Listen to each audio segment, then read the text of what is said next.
താലി ഭാഗം 9. രചന അവതരണം നന്ദുവച്ചു കൃഷ്ണ. ബീച്ചിലെ ബഹളത്തിന് ശേഷം എല്ലാവരും നേരെ പോയത് ഫുഡ് കഴിക്കാൻ വേണ്ടിയായിരുന്നു. അടുത്തുണ്ടായിരുന്ന ഏതോ ഒരു റെസ്റ്റോറന്റിലേക്കെന്ന് പറഞ്ഞ് ശ്രീധരനെയാണ് സന്തോഷിന് വഴി പറഞ്ഞു കൊടുത്തത്. അവളെ കേട്ട് കാര്യമായി വണ്ടി ഓടിച്ചെത്തിയ സ്ഥലം കണ്ട് ആദ്യം ഇറങ്ങിയ സന്തോഷ് ഒന്ന് ഞെട്ടി. പുറകെ ഇറങ്ങിയവരുടെയും അവസ്ഥ വ്യത്യസ്തമായിരുന്നില്ല. പക്ഷെ അതിന്റെ പേര് കണ്ടിട്ടും കൂളായി നിന്നത് നീലനും സതിയും ശ്രീയുമായിരുന്നു. മോളെ ഇവിടെ എന്റെ എങ്കിൽ ഈ കള്ളിഷാപ്പ് എന്ന ബോർഡ് കണ്ട് ഇങ്ങനെ ഞെട്ടണ്ട. ഇവിടെ ഫാമിലി റൂമൊക്കെ ഉണ്ട്. എന്നാലും മോളെ എന്റെ അച്ഛമ്മേ, ഇവിടുത്തെ ഫുഡ് കിടുവാ. ചുണ്ടിന്നൊരു ഉമ്മ വായുവിലേക്ക് പറപ്പിച്ചുകൊണ്ട് ശ്രീ സ്വന്തം വാക്കുകളെ പ്രശംസിച്ചു.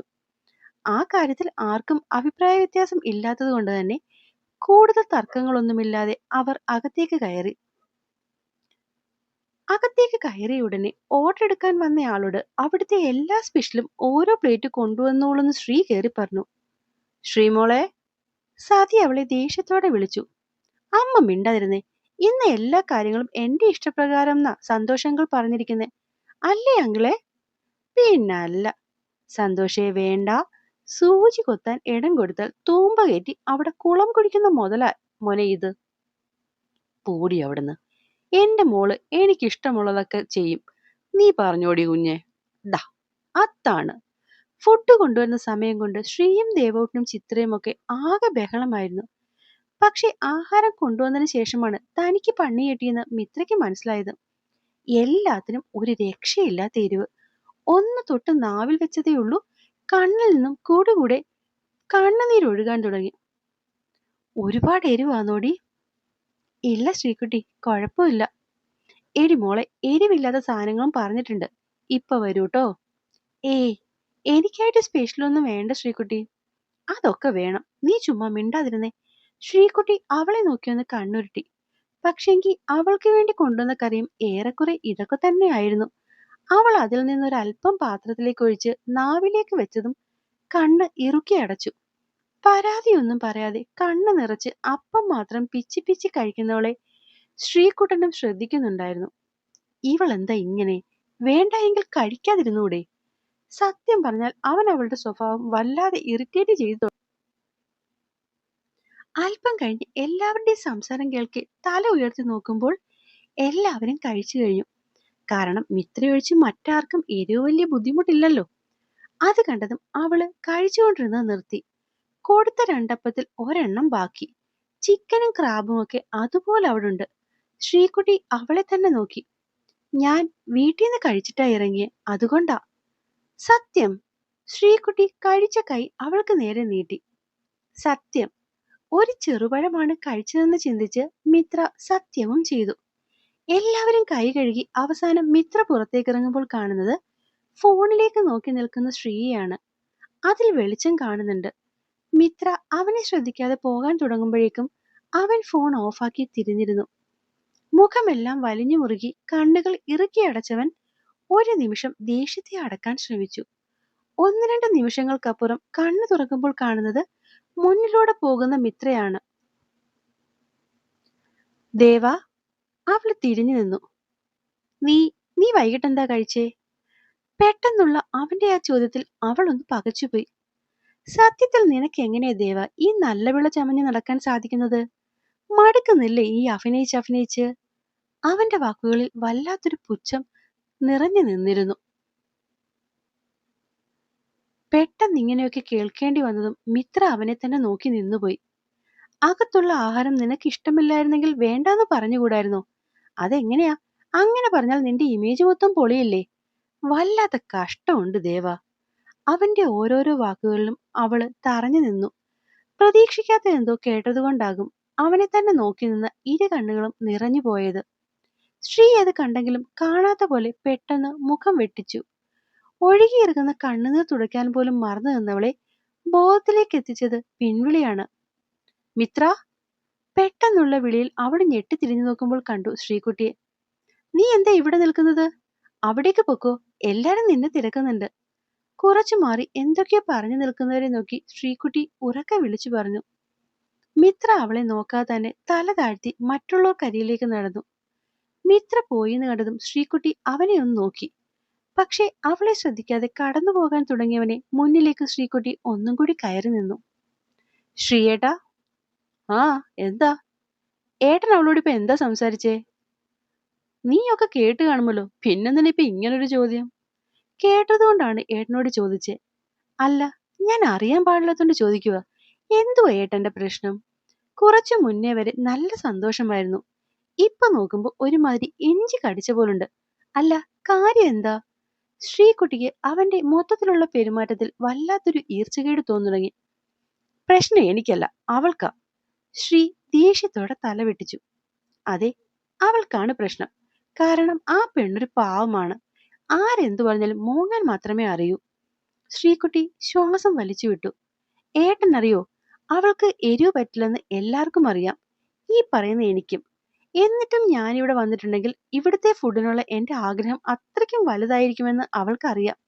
അതുകൊണ്ട് മാത്രമാണ് എല്ലാരും ചോദിച്ചിട്ടും ഫുഡ് ഇവിടുന്ന് തന്നെ മതിയെന്ന് അവൾ അവരോടൊക്കെ പറഞ്ഞത്. എന്നിട്ട് പോലും ഓരോ ആഹാരവും എടുക്കുമ്പോൾ ഞാൻ അവൾക്ക് പറ്റുമോ എന്നുള്ള ആശങ്കയിൽ അവളെ നോക്കുമ്പോൾ പാവം കുഴപ്പമില്ലെന്നുള്ള രീതിയിൽ തലയാട്ടി ചിരിച്ചെങ്കിൽ അത് എന്നോടുള്ള ഇഷ്ടം കൊണ്ട് മാത്രമായേട്ടാ. മൈത്രേയി, അവൾ ഇങ്ങനെയാണ്. അല്ല, ഞാനൊരു കാര്യം ചോദിച്ചോട്ടെ? അവളുടെ സ്ഥാനത്ത് ഏട്ടനായിരുന്നെങ്കിൽ ഒന്ന് ചിന്തിച്ചു നോക്കിയേ, ഏട്ടൻ എന്താവും ചെയ്യുന്നതെന്ന്. പറയേട്ടാ. വളരെ പതിഞ്ഞ സ്വരത്തിലാണെങ്കിൽ പോലും അവളുടെ ഓരോ വാക്കിലും ദേഷ്യവും സങ്കടവും നിറഞ്ഞു നിന്നു. ശ്രീ അവളെ കേട്ട് അതുപോലെ നിന്നു. പ്ലീസ് ഏട്ടാ, അവൾക്ക് ഒരുപാട് സന്തോഷമൊന്നും കൊടുത്തില്ലേലും അതിനിങ്ങനെ പിറകെ പോയി സങ്കടം കൊടുക്കല്ലേ. റിക്വസ്റ്റ് ആണ്. അത്രയും പറഞ്ഞ് ദേഷ്യത്തോടെ അവനെ ഒന്നുകൂടി ദഹിപ്പിച്ചു നോക്കിയവൾ മറ്റുള്ളവർക്കരികിലേക്ക് പോയി. എല്ലാം കൂടെ കേട്ട് ശ്രീയും ആകെ വല്ലാത്തൊരവസ്ഥയിലായി. പിന്നെ അവൻ ആരെയും നോക്കാതെ നേരെ ചെന്ന് വണ്ടിയിൽ കയറി. അവിടുന്ന് നേരെ തിയേറ്ററിലേക്കാണ് പോയത്. വണ്ടിയെല്ലാം ഒതുക്കി അകത്തേക്ക് ചെല്ലുമ്പോൾ കാണുന്നത് വലിയൊരു പാക്കറ്റ് ലേസും കയ്യിൽ വെച്ചുകൊണ്ട് നിൽക്കുന്ന ദേവയാണ്. ഒപ്പം സോഫ്റ്റ് ഡ്രിങ്ക്സും കയ്യിലുണ്ട്. മറ്റാരുടെയും കയ്യിൽ ഒന്നുമില്ല. ശ്രീകുട്ടിയും ചിത്രയും ഒക്കെ കൂടെ തന്നെയുണ്ട്. ശ്രീകുട്ടിയുടെ കണ്ണുരുട്ടുകൾ കണ്ടപ്പോഴേ വിചാരിച്ചു അവൾ അത് മറ്റവളെ പിടിച്ചേൽപ്പിച്ചതാകുമെന്ന്. ശ്രീ മിത്രക്കരികിലേക്ക് ചെന്നതും അവനെ നോക്കാതെ തന്നെ അവള് മറ്റുള്ളവരുടെ അടുത്തേക്ക് പോയി.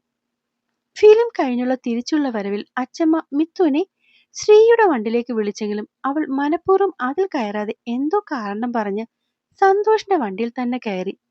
എന്തു പറഞ്ഞാലും ഒരു വഴക്കം കാണിക്കാതെ പുഞ്ചിരിയോടെ നിൽക്കുന്നവളിൽ നിന്ന് ഇങ്ങനെയൊരു പ്രതികരണം ശ്രീയും പക്ഷെ പ്രതീക്ഷിച്ചിരുന്നില്ല. എന്തായാലും അവൾ ഈ തവണ പിണങ്ങിയെന്ന് സ്ത്രീക്കും കണ്ടപ്പോൾ മനസ്സിലായി. ഫിലിം കഴിഞ്ഞപ്പോൾ ഏകദേശം 12 മണി കഴിഞ്ഞു. തിരിച്ചുള്ള യാത്രയിൽ സന്തോഷങ്ങൾ റോഡ് സൈഡിലേക്ക് വണ്ടി ഒതുക്കുന്ന കണ്ട് ആദ്യം ഒന്ന് പേടിച്ചെങ്കിലും സൈഡിലിരുന്ന അച്ഛൻ കുറച്ചപ്പുറത്തുള്ള ബോർഡിലേക്ക് വിരൽ ചൂണ്ടിയപ്പോൾ കണ്ടു ജോസേട്ടന്റെ തട്ടുകട. വണ്ടി പുറകിലായി ഒതുക്കി പുറത്തേക്കിറങ്ങി. അച്ചമ്മയ്ക്ക് പക്ഷേ ഇറങ്ങാൻ ഇഷ്ടമില്ലെന്ന് പറഞ്ഞ് കാറിൽ തന്നെ ഇരുന്നു. ഇതിനിടയിൽ കലപില ചിലവിപ്പുമായി ബാക്കി എല്ലാവരും സീറ്റ് പിടിച്ചു കഴിഞ്ഞിരുന്നു. ഈ ബഹളം നോക്കിക്കൊണ്ട് തന്നെ സന്തോഷ് പതുക്കെ സ്ത്രീക്കരികിലേക്ക് ചെന്നു നിന്നു. മിത്തുവിന് കഴിക്കണം എന്ന് പറഞ്ഞ എന്നെ കൊണ്ട് നിർത്തിച്ചേ. ദേ, എന്നിട്ട് നീ ഇങ്ങോട്ട് നോക്കിയേ മോനെ. അവൻ സന്തോഷ് ചൂണ്ടിയിടത്തേക്ക് നോക്കുമ്പോ എല്ലാവരുടെയും മുന്നിലുണ്ട് പ്ലേറ്റ്.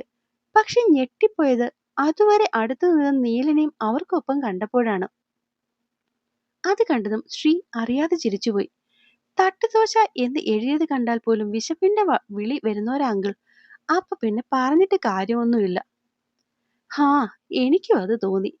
അല്പം കഴിഞ്ഞതും ചൂട് ദോശ എല്ലാവരുടെയും പ്ലേറ്റിന് മുന്നിലേക്ക് എത്തി. അപ്പോഴേക്കും മായ പോയി അച്ചമ്മയും കൂട്ടിയിട്ട് വന്നിരുന്നു. ശ്രീയെ കഴിക്കുന്നതിനായി സന്തോഷം സതിയുമൊക്കെ നിർബന്ധിച്ചെങ്കിലും അവനൊരു കട്ടൻ കാപ്പിയിൽ അവരുടെ സ്നേഹം ഒതുക്കി.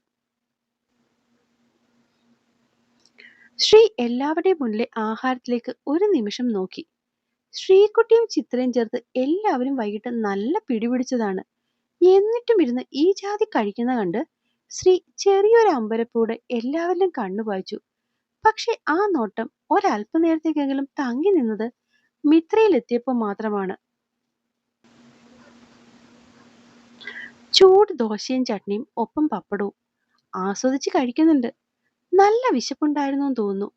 കഴിച്ചെഴുന്നേറ്റ് കൈ കഴുകാൻ പോയത് തനിക്കരികിലൂടെ ആയിരുന്നെങ്കിലും എന്തോ ഒരു നോട്ടം പോലും ഇങ്ങോട്ടെത്തിയില്ല.